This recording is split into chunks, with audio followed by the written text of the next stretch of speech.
What's going on, guys? It's Jimmy here. Welcome to our daily show where we discuss everything going on here in the United States, in Washington, D.C., everything you need to know about on a daily basis: money, investing, the stock market, the fourth stimulus package update, stimulus check update, and daily news. If you haven't subscribed to our YouTube channel yet, make sure to click the subscribe button right now so you don't miss out on new videos that come out here every day at 10 a.m., 3 p.m., and 8 p.m. Eastern Standard Time.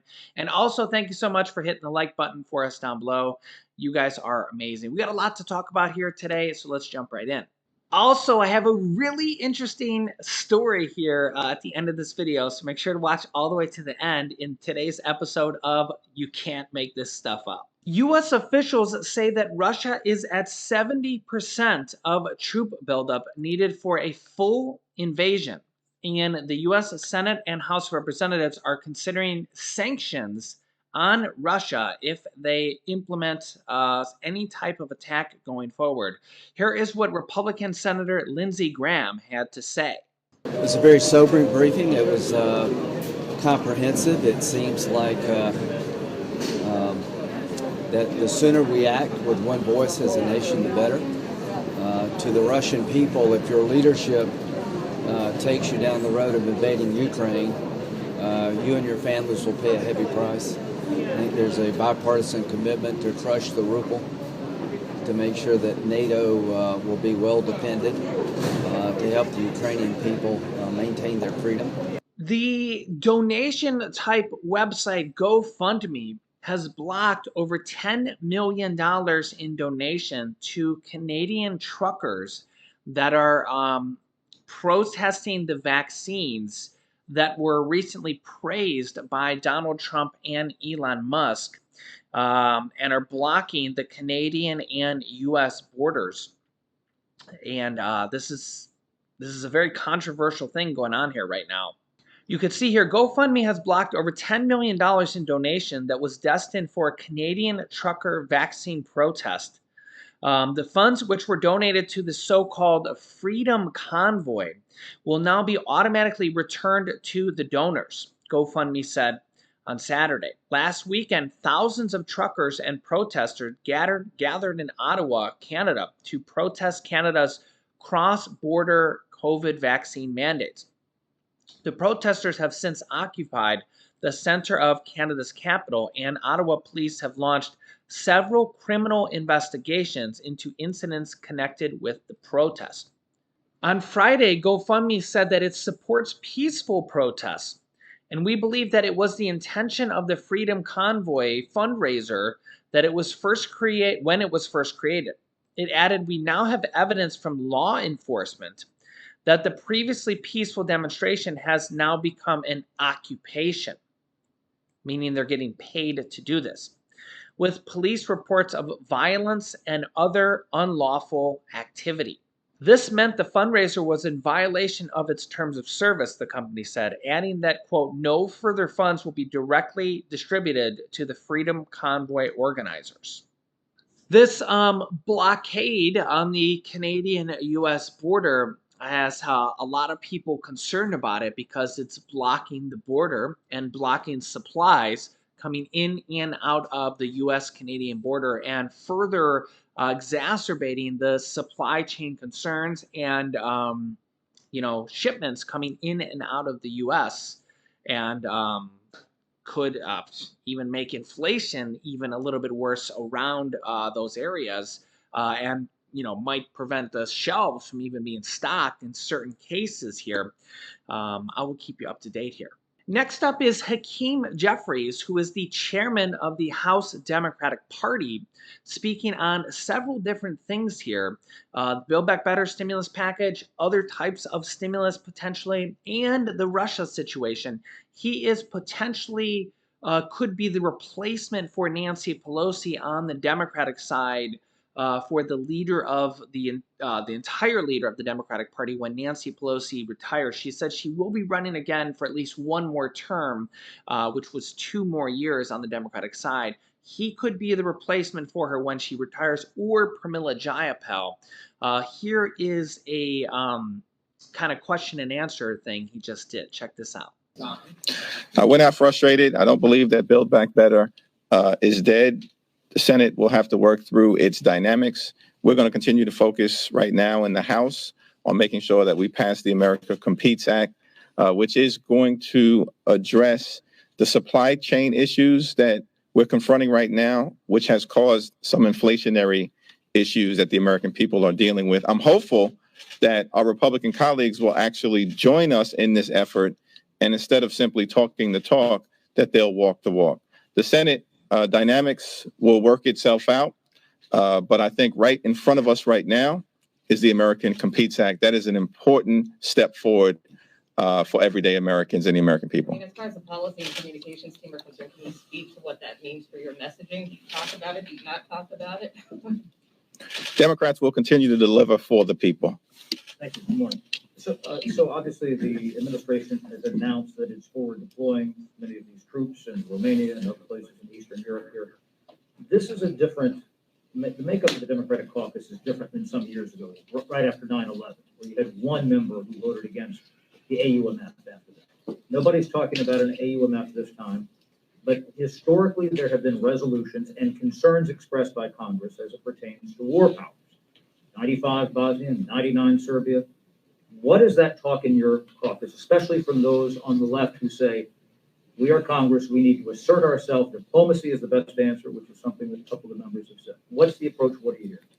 Well, we haven't had a caucus-wide conversation about this particular subject yet. We are going to have a bipartisan classified briefing on the situation in the Ukraine tomorrow.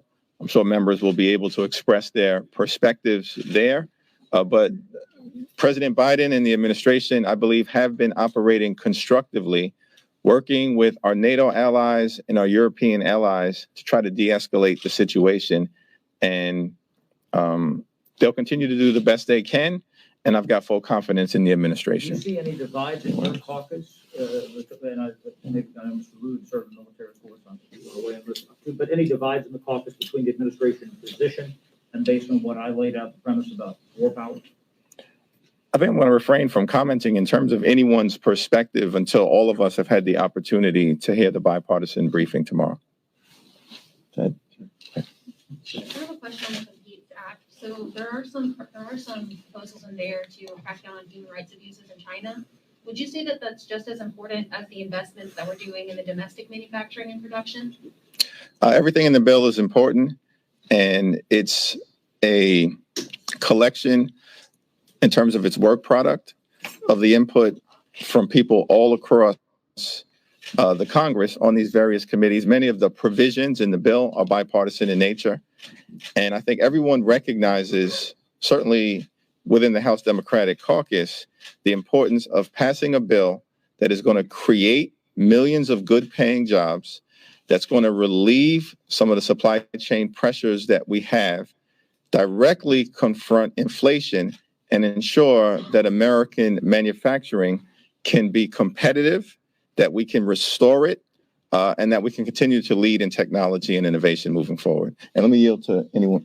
Also, Treasury Secretary Janet Yellen was actually out here in speeches or interviews here defending Biden's stimulus package, the previous stimulus package here, and defending stimulus checks, defending all the stimulus in past that has been sent out, saying that it actually was really good for the economy, and without it, the economy would have collapsed. So without the stimulus checks, without all the stimulus packages, and without the stimulus in general, that our economy would have really suffered.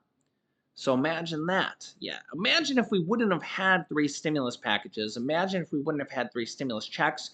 Imagine if we wouldn't have had Paycheck Protection Program, if we wouldn't have had unemployment, if we wouldn't have had SNAP assistance, food assistance, think about all the different stimulus programs that have been done throughout this pandemic. I mean, there's really just been a lot of different programs if you actually think about it. We've had funeral assistance, I can't even think about it, rent assistance, mortgage assistance, utility assistance, food assistance, SNAP assistance. We've had pandemic EBT assistance for children, for students. business assistance. We've had a lot, really. You also can see that she says that on an annualized monthly inflation, that by the end of this year, she thinks that inflation will be as low as 2 to 2.5%. So that maybe by December, that inflation might be as low as 2.5% just for the month of December. I'd be surprised if it's that low, going from 7% that we're at now to 2.5% by December. I think that's very, very optimistic. Personally, I don't think it'll be that low. I think that's a very optimistic to see it drop that much here in just 10 months. But we will see. We will see. You can let me know your thoughts if you think it's going to drop that much by the end of this year. But I think that's very, very optimistic. Very, very optimistic. You can let me know your thoughts, but I definitely agree that the stimulus packages, the stimulus checks, the unemployment bonuses, the paycheck protection program that help rescue a lot of small and medium-sized businesses, all these different programs, SNAP assistance, food assistance, that's still going out here to a lot of states. I'll have an update coming for you guys on that. More states are being added here. Pandemic EBT assistance, all these different programs that have been added throughout, mortgage assistance, rental assistance, utility assistance. I have links for you guys down below in the description of that video. Those programs are still going on, and we'll probably see more going forward for that. And I mean, honestly, we're still in the thick of this pandemic. So that's the thing here going forward, is that they have $800 billion in federal stimulus money that is approved and already approved by Congress, and just waiting to be sent out. So the question is, what are they going to do? Who are they going to send this out to? What are they going to send this out for? What programs are they going to send this out for? Are they going to send this out for stimulus checks? Are they going to send this out for rent assistance, utility assistance? Are they going to send this out for, it won't be for food or SNAP assistance, because that really kind of goes from the states per se. So really won't be that, but I'll have an update for you guys on state SNAP assistance coming here soon, food assistance. Paycheck protection program assistance, which goes to small business owners, but in return goes to the workers to pay the paychecks. That's kind of a double bonus because it helps out the owners and the employees. It goes to pay the paychecks of the employees, the workers. So, I mean, we've had so many different programs. Imagine if we were dealing with this pandemic and none of that happened. There was no 3 stimulus checks. There was no unemployment bonuses. There was no rent assistance, no food assistance, no utility assistance, no homeowners assistance. Imagine if there was none of that. Remember that former President Donald Trump passed stimulus package 1 and 2, stimulus check 1 and 2. Biden passed stimulus check number 3 so far, and we'll have to see what more comes here, going forward here. And imagine if none of that happened. Imagine how bad this recovery would have been, just from the economic point of view. Just from the economic point of view. Of course, we're still dealing with the virus. Lord help us. And who knows how long that is going to go on here. I mean, the Omicron variant is coming down a little bit. But the problem is I think that's kind of exacerbated a little bit because of, millions of at-home tests are going out. And how many people are just using that and not really going to testing facilities, and that's potentially maybe making the case numbers look lower than maybe they are. I think that most people would agree with that. I mean, they're sending out literally millions and millions of at-home tests, and people are now using those instead of saying, oh, I need to go to a, official testing facility. So they just use an at-home test. They're potentially sick, maybe lost their sense of taste or something, and they're like, yeah, I think I have it. Let me take this at-home test. Oh yeah, it says positive. Well, I thought I had it, so I better just quarantine myself. And they don't go again to another official testing facility, so it really doesn't get recorded in the official numbers. I mean, there's probably a lot of people doing that, right? I mean, they're literally sending out those tests by millions and millions of tests. By the way, I had a lot of people say that they ordered their tests and didn't get them. And I've seen a lot of people say they ordered their tests and got them. Yeah, so just to let you know that I've seen a lot of people, our family, we ordered a whole bunch of them and we got them. So, and I've seen a lot of comments from people that did say they did get them. And then I've seen a lot of people say they didn't get them. So, you know, it's just kind of the pick of the litter here, right? They're behind. It's just kind of like it's like the IRS. They're sending out millions and millions and millions of these, and then don't forget we had all those winter storms that are kind of kind of still going on. So we literally yesterday had like 4,000 planes that were delayed. So you got to kind of remember that all that is delaying things as well. And, the UPS and everything is just, everything's a little delayed right now because they're trying to send out millions and millions and millions of these at home tests. I'll show you the website again just in case you didn't get it. This is the government website. You can order 4 free at home virus tests for free, literally for free. covidtests.gov, TESTS.gov. It's not .com, it's .gov, and you have to put the S here, test.gov. You literally just click this blue number. By the way, you can also call this phone number if you want to call it, if you don't want to do it online. It's so easy to do it online, guys. But if you want to call this phone number, you can order it through the phone number, I guess. 1-800-232-0233. Okay.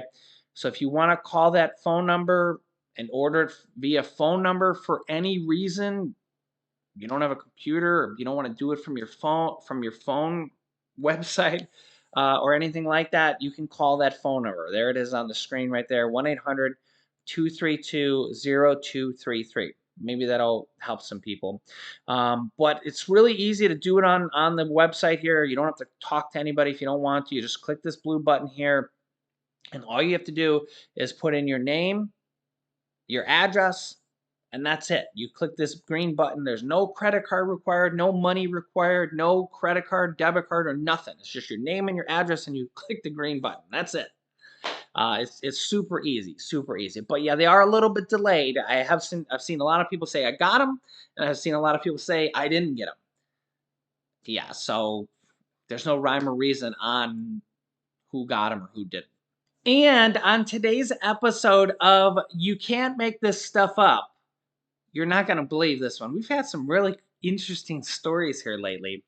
A father discovered a medieval English gold coin worth $875,000 on the first day he tried out his new metal detector.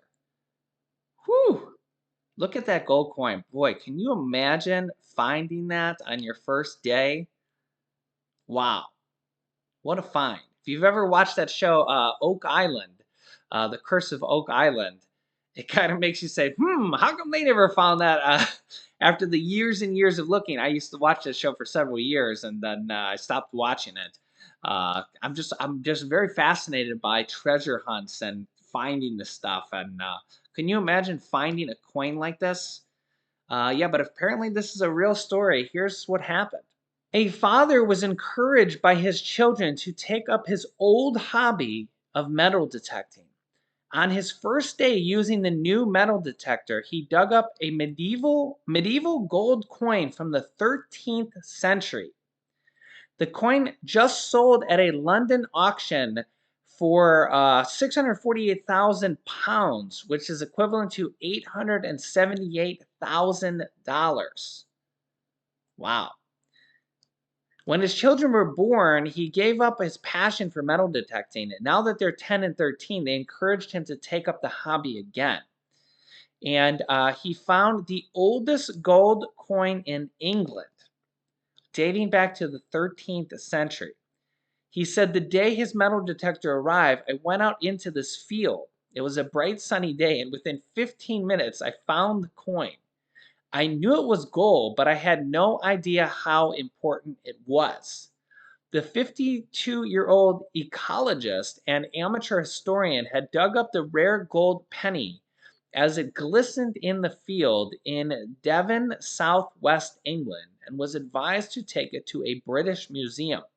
It was discovered to be one of only 8 in existence, and the last one was found 260 years ago. The coin was made from North African gold, was minted in the reign of Henry III, who was the English king between the year 1217 and 1272. Wow. Can you imagine finding something like that? Talk about your lucky day, man. Who would need a stimulus check after that? That would just be just amazing. Just to even find something like that would just be. I'm just like a kid in a candy store, just even looking at this thing. Look at how amazing that thing was. Can you imagine finding something like that? What a find! What a find! Yeah, so let me know your thoughts down below in the comments. Let me know if you have a metal detector, if you found anything interesting. If you have any friends that have ever found anything interesting, comment down below. It'll be interesting for our viewers to read through the comments here as well. So if you haven't subscribed to our YouTube channel yet, make sure to subscribe down below. This is kind of our kind of interesting thing we got going on here of you can't make this stuff up kind of happening here on a daily basis. So we'll be having these going forward here.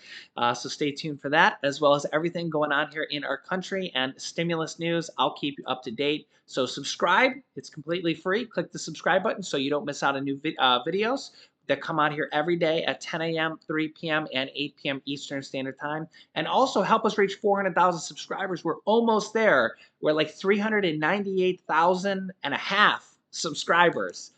So help us reach that goal. You can click here to watch our newest video next. Thanks for watching, guys, and I will see you in the next video.